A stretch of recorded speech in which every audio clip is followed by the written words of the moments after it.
اس کی بات یہ ہے کہ آج ہمارے معاشرے کے اندر نکاح کو اتنا سخت کر دیا گیا کہ باپ سے کیا لے لیتا ہے، بیٹیاں پھانسی کے پھندے کو چوم لیتی ہیں یا زہر کھا لیتی ہیں یا اپنے آپ کو برباد کر لیتی ہیں۔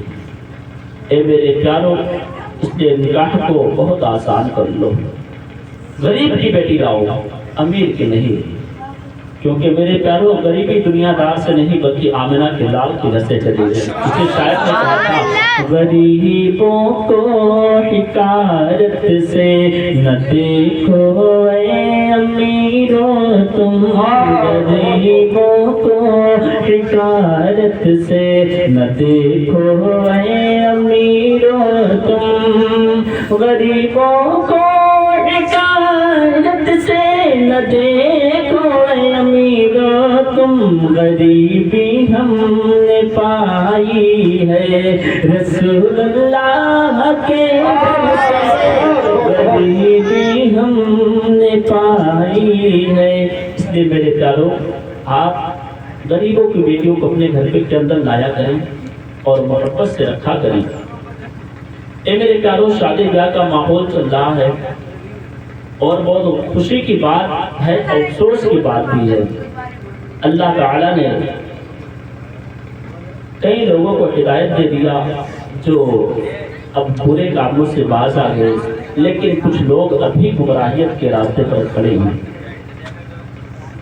افسوس کی بات ہے، شادی یہ خوشی ہے لیکن ایسی خوشی بھی نہیں جس میں اللہ کی رضا نہ ہو۔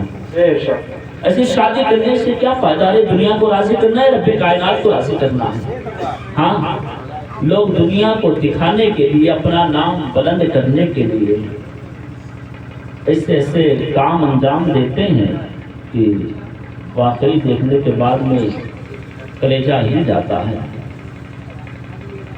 بیٹی کی اگر شادی ہے تو باپ کے اوپر اتنی ذمہ داریاں دے دی جاتی ہیں۔ کھانا ایک نمبر کا ہونا چاہیے، کھانا ایک نمبر کا ہونا چاہیے، بھلے ہی پوری زندگی گھر کے اندر گوشت کا ٹکڑا نہ آتا ہو، کھانا ایک نمبر کا ہونا چاہیے۔ دوسری بات، دہیز کے معاملے میں جو سامان دیں گے وہ بہت اچھا دیں گے تاکہ ہمارے چار مہمان یہ دیکھ کر نہ دے دیں کہ کیا لے کر اٹھا لائے۔ تیسری سب بات کہتے ہیں کہ گاڑی کا معاملہ تو بلٹ چاہیے۔ اچھا، شریعت میں تو ہم نے نہیں پڑھا کہ بلٹ گاڑی دے سکتے ہیں، مانگ سکتے ہیں۔ اگر ہوتا تو ہم لوگ کیوں خاموش بیٹھتے بھائی؟ اتنا ہی نہیں، افسوس کا مقام، اب ہمارے گھر کے اندر شادی کا وقت قریب آتا ہے۔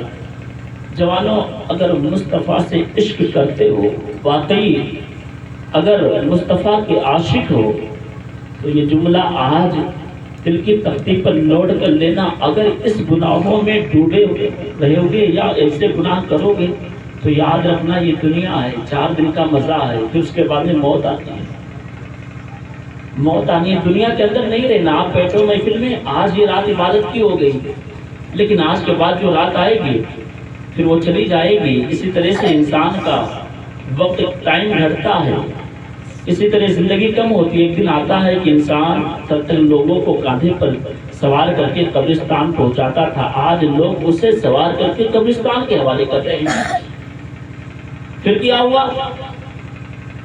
بارات کے اندر گاڑی بھی اعلیٰ کوالٹی کی اور کا کھانا، باراتی کا معاملہ یہ بنا، لوگوں نے حالات خراب کی، 100 200 300 500 700 لوگ، 1000 کی تعداد میں لوگ بارات میں جاتے ہیں۔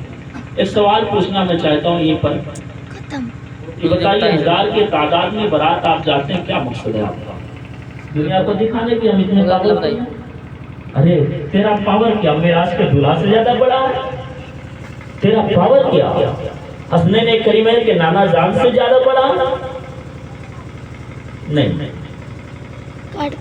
تو ذرا سوچو، 1000 کی تعداد میں جب ہمارے گھر سے لوگ بارات کرنے کے لیے وہ انسان جاتے ہیں جسے نہ دین سے مطلب ہے نہ دنیا سے مطلب ہے، نہ ایک وقت کی نمازی، سب جتنے لوگ جاتے ہیں 90% لوگ ایسے ہوتے ہیں جنہیں دین سے کوئی تعلق ہی نہیں ہوتا، کھانا کھائے پانی پیے ہاتھ پوچھے، پان گٹکا کھائے، گاڑی میں بیٹھے چپ چاپ اپنے گھر آنے کے بعد جب اپنے کاموں میں بزی ہو گئے، ذرا اس لڑ بیٹی کے باپ سے پوچھو، 2 دن سے جب اس نے سنا تو میرے گھر پر مہمان آئے گا، 2 دن گزر گئے، ہاتھی کے نیچے پانی کا قطرہ نہیں اترا۔ ماں سے پوچھو جس نے خون جگر پلا کر 18 سال تک بیٹی کہہ کر پکارا، اس کے دل پر کیا بیت رہا ہوگا۔ یاد رکھنا، اگر کسی کے دہلیز پر آپ تعداد اور اپنی طاقت جمانے کے لیے جاتے ہیں تو یاد رکھنا تمہاری نکاح کیا ہے، تمہارا وجود کیا، تمہاری حیثیت کیا۔ کہ چند دن کا لوگ چند ہی منٹ تک تماشا دیکھنے کے بعد میں مرنے کے بعد میں وہ برا حشر ہوگا، وہ برا انجام ہوگا جسے آپ سوچ بھی نہیں سکتے۔ آپ کہیں گے کیسے؟ حوالہ لے، فرعون کو آپ نے سنا خدائی کا دعویٰ کیا تھا، حضرت موسیٰ علیہ السلام سے کہا تھا میں خدا ہوں، میں خدائی کا دعویٰ کرتا ہوں۔ اللہ نے چند دن کے لیے فرعون کو بادشاہت دی تھی، خدائی نہیں بادشاہت دی تھی، تو یہ گھمنڈ میں آ گیا، اتنا آیا کہ اپنا بندہ ہونا بھول گئے، اپنے کو خدا کہلوانے لگا، غریبوں کو ستانے لگا۔ پھر اللہ نے اس کو اور اس کے لشکر کو دریا میں غرق کر دیا، کہا دیکھ تیری اوقات یہ ہے، تیری اوقات یہ ہے۔ اور آگے بڑھو، حوالہ سنو، آپ نے قارون کا نام سنا ہوگا، 70 اونٹوں پر اس کے خزانے کی چابی رکھی جاتی تھی، ایک اونٹ پر نہیں 70 اونٹوں پر۔ آج اتنا اس گاؤں میں اتنا بڑا مالدار کوئی ہے؟ کوئی ہے بھیا؟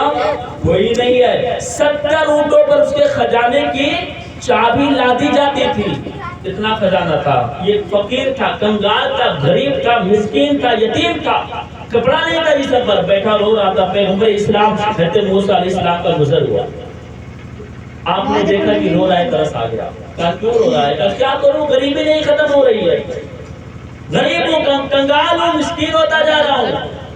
آپ کو رحم آیا، آپ نے اللہ کے بارگاہ میں دعا کر دی، مولا اس سے مال و دولت عطا کر دے۔ اللہ نے پھر مال و دولت عطا کیا، اتنا عطا کر دیا کہ 70 اونٹوں پر خزانے کی چابی لادی جاتی تھی۔ جب اتنا مال و دولت آیا تو حضرت موسیٰ علیہ السلام نے کہا کہ اے میری امت، جاؤ اس سے کہہ دو کہ اللہ کی راہ میں زکوٰۃ دے، زکوٰۃ نکالے۔ غریبوں کو کہا کہ اس کو دے تاکہ اور لوگ زندگی گزاریں۔ جب لوگ گئے کہنے لگے اے قارون تو اللہ کی راہ میں زکوٰۃ دے، کہنے لگا میں زکوٰۃ نہیں دوں گا۔